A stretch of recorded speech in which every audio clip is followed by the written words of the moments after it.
Good morning, dear students. Today we are here with our English topic, Chapter 4, A Truly Beautiful Mind, Part 1. So, through this picture, you have got an idea that today we are going to discuss about or we are going to read about Albert Einstein. So, this is a chapter, it is a sort of biography we can say, ठीक है? तो ये biography की तरह है. Biography का मतलब to write about someone's life. ठीक है. सो यहाँ पे हम एल्बर्ट आइंस्टाइन की लाइफ के बारे में पढ़ने वाले हैं. Everything from his born till his death. Okay, so let's start it. A truly beautiful mind, chapter sketch. Let's read out. Chapter sketch, that is a short summary again. This story recounts the life of an outstanding scientific personality, Albert Einstein, from his birth till death. So, in this story, we are going to learn everything about Albert Einstein's life. Okay, an outstanding scientific personality we call him. Okay, so from his birth till his death, उनके birth से लेकर death तक की जो भी उनकी life की जो भी उनके ups and downs, उनके incidents and everything, we're going to read. His theories totally changed our understanding of space and time.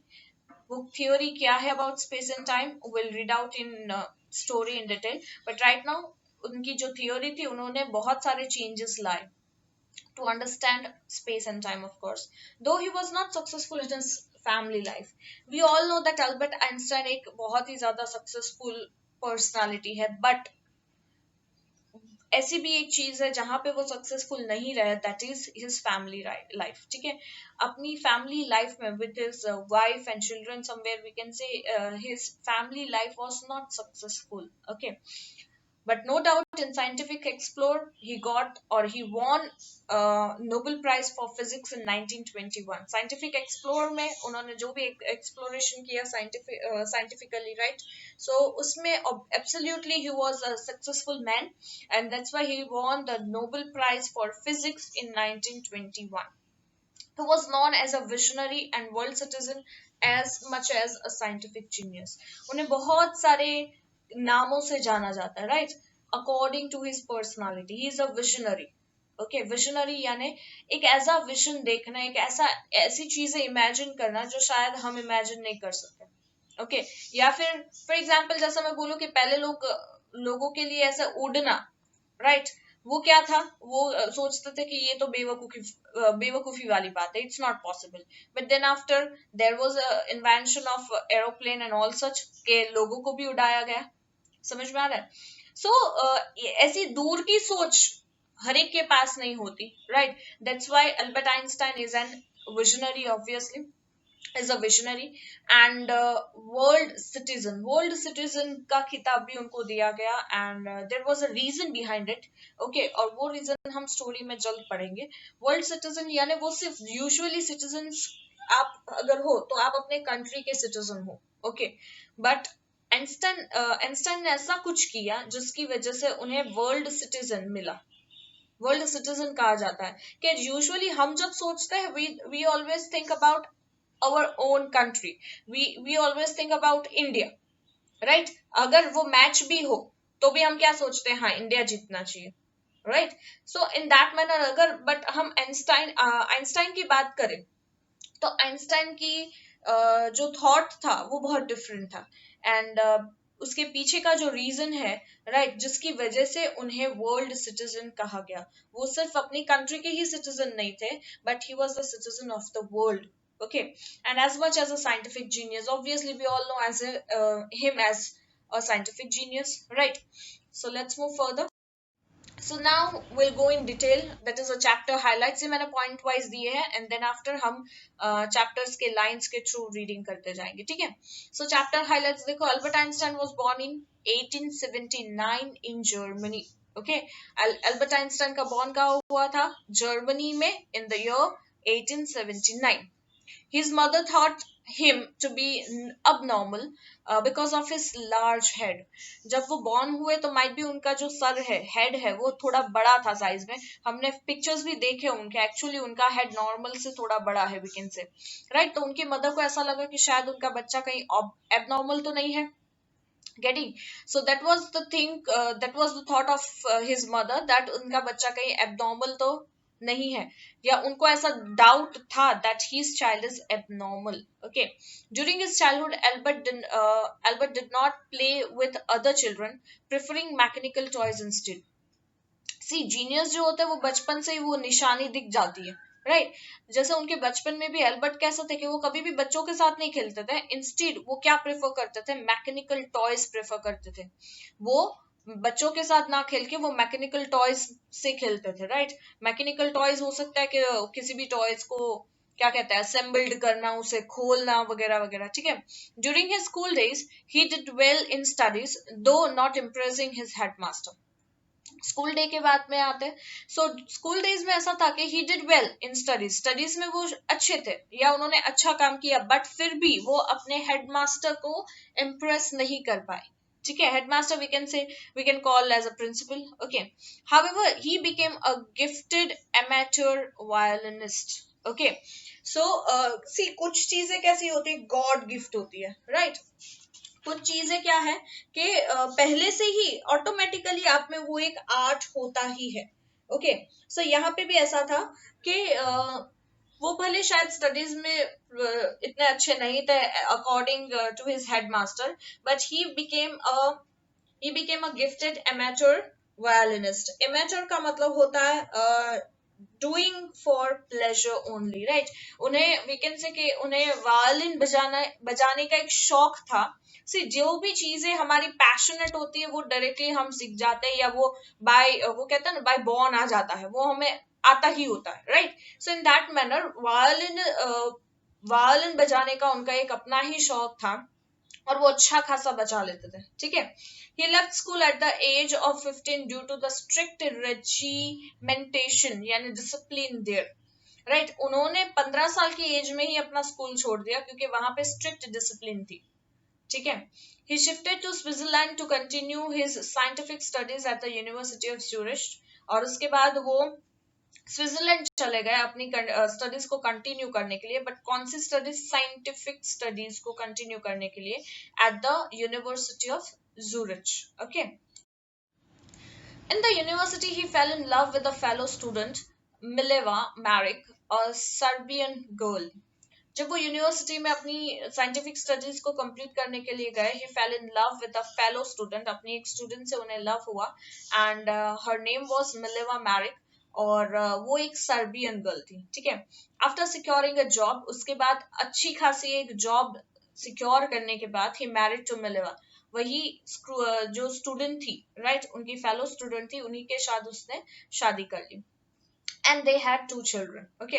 However, they gradually grew apart and divorced after 16 years of marriage.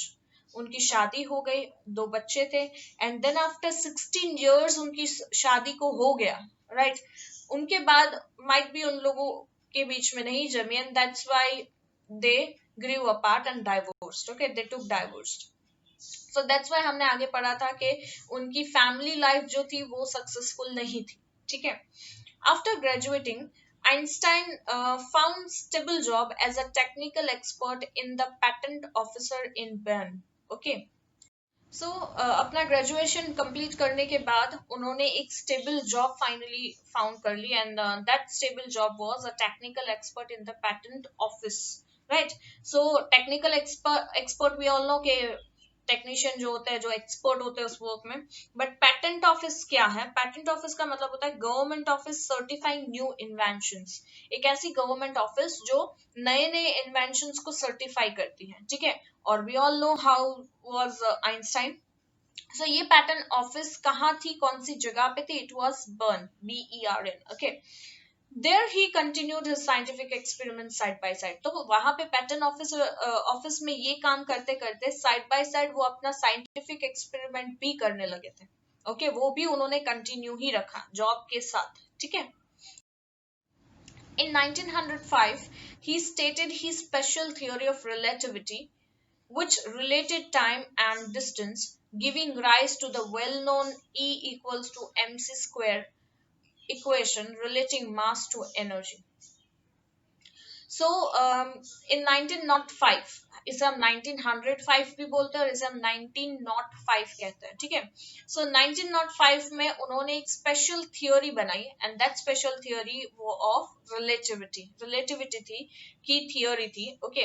And that theory of relativity का मतलब होता है which is related to time and distance, okay, the famous theory of time and distance giving rise to the well known, और जिसकी वजह से एक equation form हुआ, राइट, इस थ्योरी ऑफ रिलेटिविटी की वजह से एक वेल नोन इक्वेशन आया and that equation equal was E equals to mc square, ठीक है, relating mass to energy, okay. ये क्या है हम आगे डिटेल में पढ़ेंगे, ठीक है। In 1915, he published his general theory of relativity, which resulted in his being awarded the Nobel Prize for Physics in 1921. सो 1915 में फाइनली उन्होंने एक जनरल थियरी ऑफ रिलेटिविटी को पब्लिश किया और जिसकी वजह से उनको अवार्ड दिया गया, that is the Nobel prize for physics in 1921, ये अवार्ड उनको दिया गया, ठीक है। When the Nazis gained political power in Germany in 1933, Einstein shifted to the USA. Nazis यानी नाजीज्म, ठीक है, नाजीज्म जर्मनी में आया था, ये एक पॉलिटिकल पावर था जो जर्मनी में आया था, विच वॉज टुक बाय और which was carry forward bye Hitler, ठीक है। सो नाजीज को ज्यादा बढ़ावा देने वाले थे, that was the Adolf Hitler, ठीक है, we all know him, okay. So वो नाजिस पॉलिटिकल पार्टी के थे, फाइन। सो इसको हम कह सकते हैं कि Nazism actually is an ideology and practice associated with the Nazi Party, और officially we can say the National Socialist German Workers' Party, ठीक है। सो जब जर्मनी में नाजिस पॉलिटिकल पार्टी आई 1933 में, तो आइंस्टाइन वहां से शिफ्ट हो गए, उन्होंने जर्मनी छोड़ दिया और वो शिफ्ट हो गए यूएसए। क्यों हुए ये हम डिटेल में आगे देखेंगे। When Germany developed nuclear fission, a colleague persuaded Einstein to write to the President of USA, Franklin Roosevelt, about the large scale devastations a nuclear bomb could cause. तो जब जर्मनी ने एक न्यूक्लियर फिजन बनाया, see this जी जो जो कुछ भी हम अभी पढ़ रहे हैं, राइट, जैसे नेजिज्म का आना जर्मनी में and all such, this is we are talking about the world war two, ठीक है। ये वो वक्त था, वर्ल्ड वॉर टू का वक्त था, जब वर्ल्ड वॉर स्टार्ट हुए थे। World war two started in 1939 to 1945, ये वो वाला टाइम है, ठीक है। सो उस वक्त क्या था कि जर्मनी में अडोल्फ हिटलर आ गए कम्युनिस्ट पार्टी को लेकर, ठीक है। ही इज अ कम्युनिज्म को वो फॉलो करते थे, एंड देन आफ्टर जर्मनी के लोगों ने यानी जर्मनी ने डेवलप किया एक nuclear fission, right, so that कि वो अटैक कर सके वर्ल्ड वॉर टू में उनके जो राइवलरीज थे उन पर। बट तभी क्या हुआ, आइंस्टाइन का जो कलीग था, कलीग भी ऑल नो, राइट, जो उनके साथ काम करता है, उन्होंने परस्यूट किया आइंस्टाइन को कि he should write a letter to the president of USA. तो उस वक्त यूएसए के जो प्रेसिडेंट थे वो थे फ्रैंकलिन रूजवेल्ट, ठीक है। उनको लेटर लिखने के लिए कहा आइंस्टाइन के कलीग ने कि आइंस्टाइन को एक लेटर लिखना चाहिए इस बात को लेकर।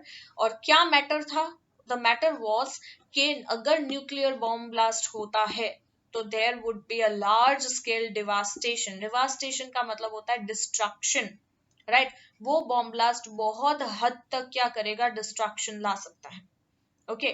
तो ये बात उन्हें समझाना जरूरी था क्योंकि ये कोई नॉर्मल बॉम्ब नहीं था, it is a nuclear bomb, ठीक है।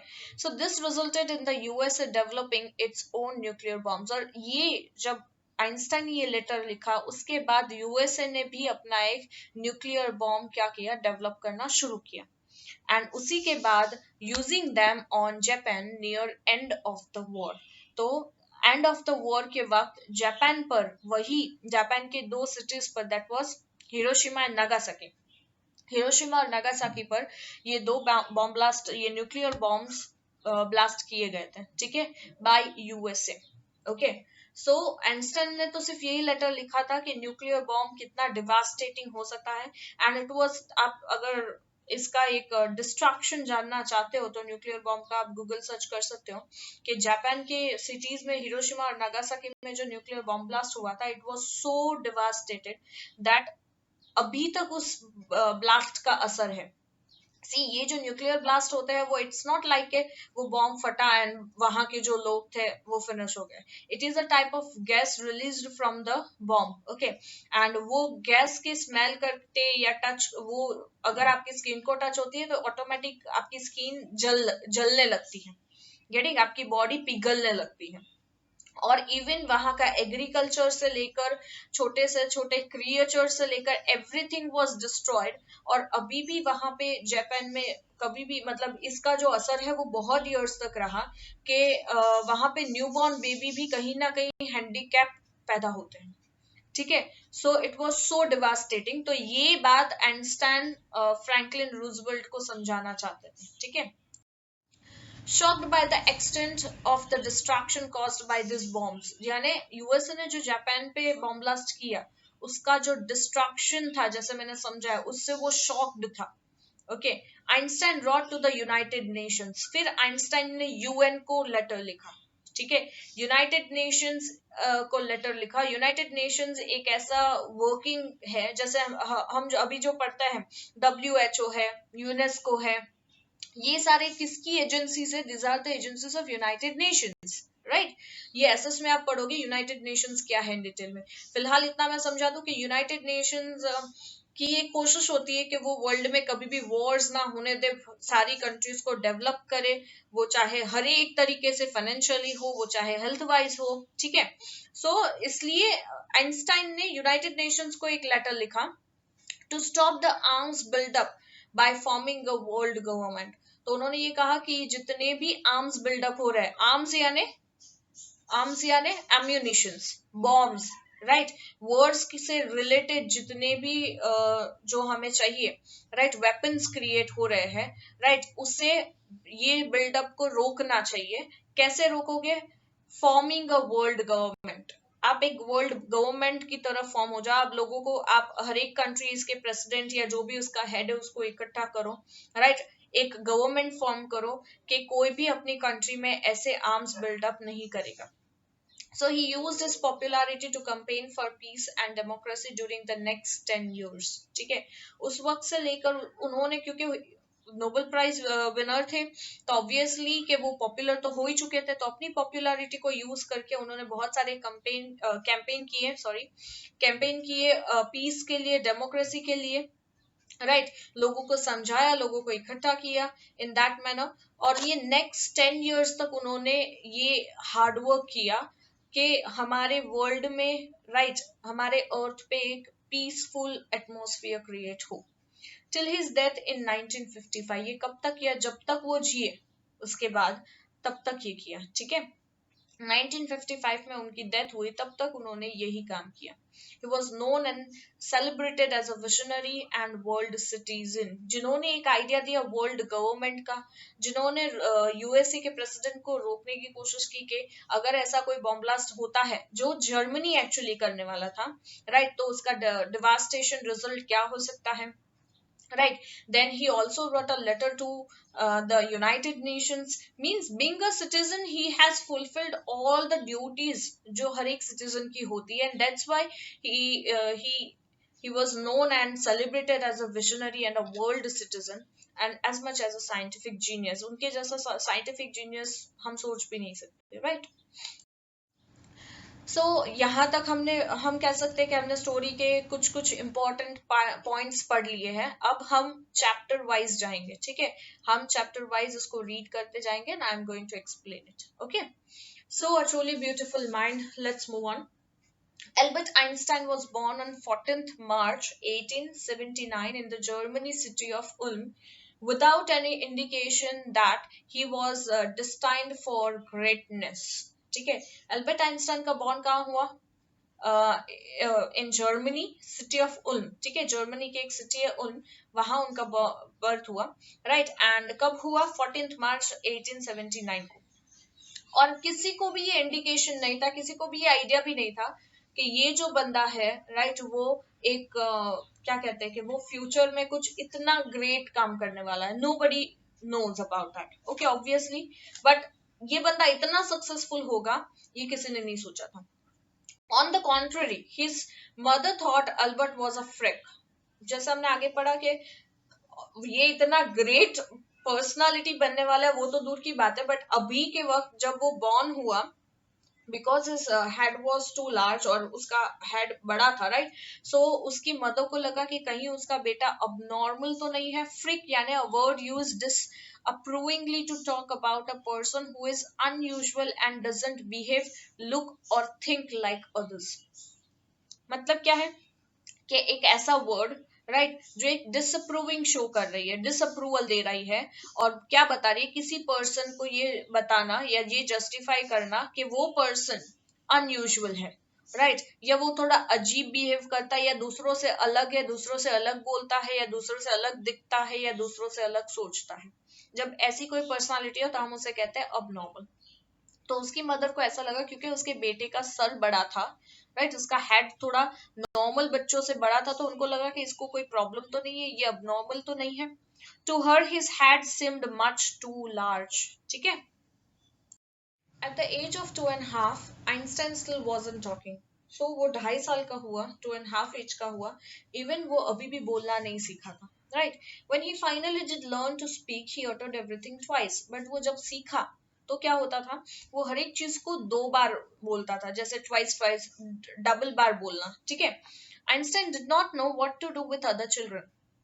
तो ऑब्वियसली कि जब ऐसी इश्यूज होती है तो बच्चे टीज करते हैं, राइट, उसके साथ जो दूसरे बच्चे जो थे वो उसे परेशान करते होंगे या चिढ़ाते होंगे, व्हाटसएवर, राइट. सो आइंस्टाइन को ये समझ में नहीं आ रहा था कि वो दूसरे बच्चों का क्या करे, right. And his playmates called him brother boring. और जो उनके साथ खेलते थे, प्लेमेट्स जो थे उनके, वो उसे आइंस्टाइन को क्या बुलाते थे, ब्रदर बोरिंग बुलाते थे. So in short we can say कि आइंस्टाइन किसी भी बच्चों के साथ फिट नहीं हो पा रहा था. So the youngster played by himself much of the time. तो ये यंगस्टर, यंगस्टर कौन है यहाँ पे, आइंस्टाइन. तो आइंस्टाइन क्या करता था, खुद के साथ ही वो अकेला ही खेलता रहता था, वो किसी भी बच्चों के साथ नहीं खेलता था. यूजुअली वो अकेला खेलता था. He especially loved mechanical toys. और सबसे ज्यादा वो किसके साथ खेलता था, मैकेनिकल टॉयज के साथ. ठीक है. Looking at his newborn system Maaza, he is said to have said, fine, but where are her wheels. फिर उसकी जो न्यूबॉर्न बहन थी, राइट, जब उसकी न्यूबॉर्न बहन आई, उसको देखकर, उसका नाम क्या था उसकी सिस्टर का, दैट इज माजा. ठीक है. माजा को देखकर ही is said to have said, वो क्या कहते थे, आइंस्टाइन माजा को देखकर, उसकी न्यूबॉर्न सिस्टर को देखकर बोलते थे, फाइन, अच्छी है, but where are her wheels, उसके व्हील्स कहाँ हैं. Getting.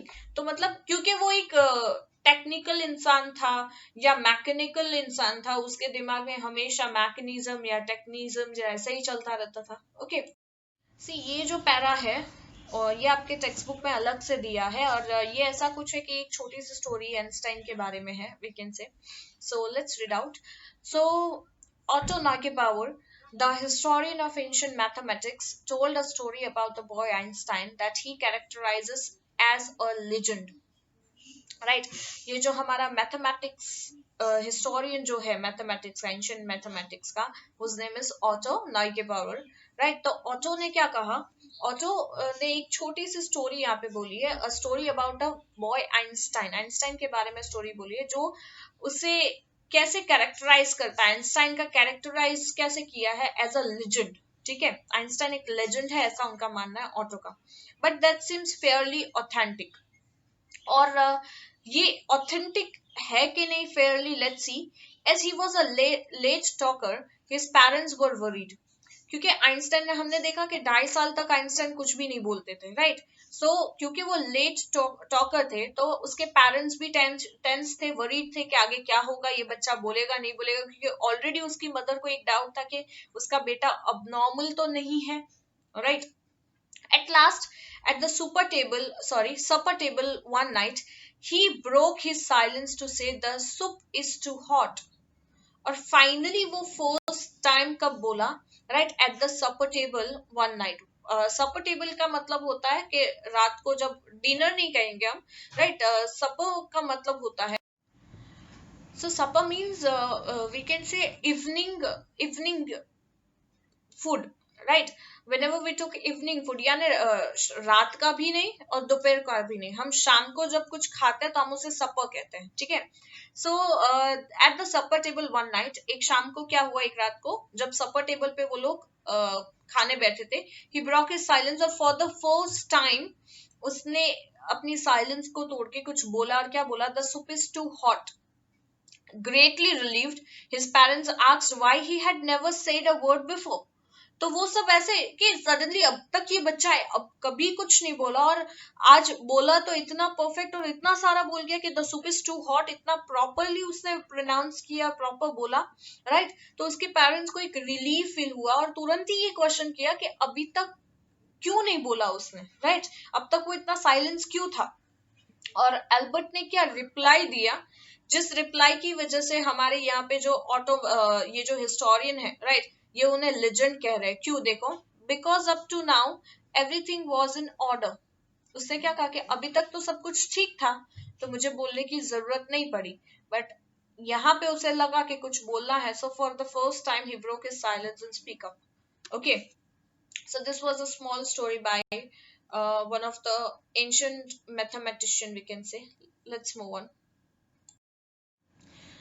A headmaster once told his father that what Einstein chose as a profession wouldn't matter because he'll never make a success at anything. क्योंकि हमने पहले ही पढ़ लिया था कि हेडमास्टर जो उसके थे वो आइंस्टाइन से इम्प्रेस नहीं थे, राइट, आइंस्टाइन अच्छा भी करता था तो शायद फिर भी he was not impressed with Einstein. तो हेडमास्टर ने, स्कूल के हेडमास्टर ने उसके फादर को, आइंस्टाइन के फादर को कहा कि आइंस्टाइन जो भी चूज कर रहा है एज अ प्रोफेशन, वो जो करना चाहता है as a profession, wouldn't matter, कोई फर्क नहीं पड़ता, बिकॉज वो कभी भी उसमें सक्सेस नहीं होगा, वो कभी भी उसमें आगे नहीं बढ़ेगा, according to his headmaster. Einstein began learning to play the violin at the age of 6 because his mother wanted him to. He later became a gifted amateur. See, so Einstein ने क्या किया, आइंस्टाइन ने at the age of 6 only उन्होंने violin बजाना सीखा, ठीक है, वो सीखना शुरू किया क्योंकि उसकी मदर चाहती थी कि वो सीखे। He later became a gifted amateur यानी doing something for personal enjoyment rather than as a profession, ठीक है। और उसके बाद क्या हो गया कि उनका पैशन जाग गया, अब उन्हें वो चीज अच्छी लगने लगी, तो वो उसे प्रोफेशन की तरह नहीं करना चाहते थे, उसकी, क्योंकि उसकी मदर को ऐसा लगता था कि शायद आइंस्टाइन क्या है, अब नॉर्मल बच्चा है, तो उसकी मदर को लगा कि म्यूजिक या ऐसा कुछ सिखाने से उसमें कोई डेवलपमेंट आए, ओके, माइट भी उसकी मदर के ऐसे कुछ थॉट होंगे। तो जब वो 6 के थे तभी उन्हें वायलिन बजाना शुरू कर दिया, सिखाना शुरू कर दिया, बट फिर ऐसा हो गया कि उन्हें वायलिन बजाना इतना अच्छा लगा कि वो पर्सनल एंजॉयमेंट के लिए वो बजाते हैं। हम नहीं कभी कभार म्यूजिक सुनते हैं बस ऐसे ही मन हो गया, राइट, क्योंकि हमें मजा आता है म्यूजिक सुनने में, या वी फील पीसफुल और anything, right, in the same manner वो भी ऐसा ही फील करने लगे, तो वो अपने पर्सनल एंजॉयमेंट के लिए वो ये बजाते थे rather than as a profession, वो इसे प्रोफेशन की तरह नहीं लेते थे, ठीक है। सो अ गिफ्टेड अमेचर वायलिनिस्ट, वो क्या बन गए, वायलिनिस्ट बने, यानी वायलिनिस्ट बने यानी वो वायलिन बजाना आ गया उनको अच्छे से और वो एंजॉय करते थे। Maintaining this skill through out his life, और ये स्किल को उन्होंने पूरी जिंदगी रखी, ठीक है, इस स्किल को हमेशा एंजॉय किया, not as a profession, violin बजाने को उन्होंने प्रोफेशन की तरह नहीं लिया क्योंकि उनका प्रोफेशन तो कुछ और ही था। But Albert Einstein was not a bad people, so Einstein कभी भी खराब बच्चे नहीं थे, बुरे बच्चे नहीं थे, he was a good pupil, right.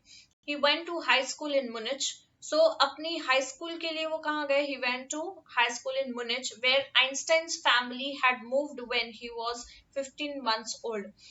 ये जगह पे मुनिच में आइंस्टाइन की फैमिली कब मूव्ड ऑन हो चुकी थी, not Einstein, his family, right, his family moved on when he was 15 months old, वो जब 15 मंथ्स के थे तब आइंस्टाइन की फैमिली इस जगह पे आ गई थी। और आइंस्टाइन मुनिच में कब आए, at the time of his high school, and scored good marks in almost every subject. Einstein hated the school's regimentation. No doubt he was a good people, right, उन्होंने अच्छा खासा गुड मार्क्स सारे subjects में score किए, but Einstein somewhere start hating his school, right, and especially regimentation, वो school के regimentation को hate करते थे। Regimentation we can say discipline, order, right, discipline taken to an extreme, कोई भी चीज को ओवर रिएक्ट करना, ओवरली स्ट्रिक्ट हो जाना या ओवरली डिसिप्लिन होना, तो वो स्कूल का जो ये ओवरली डिसिप्लिन होना था, दैट इज रेजिमेंटेशन था, वो उन्हें पसंद नहीं आया, and often clashed with his teachers, और इस बात को लेकर टीचर्स के साथ बहुत बार उसकी मगजमारी होती थी, we can say, okay, clashed यानी, okay. So at the age of 15, so जब वो 15 साल के हुए, Einstein felt so stifled there, then he left the school for good. So when he was at the age of 15, right, Einstein felt so stifled.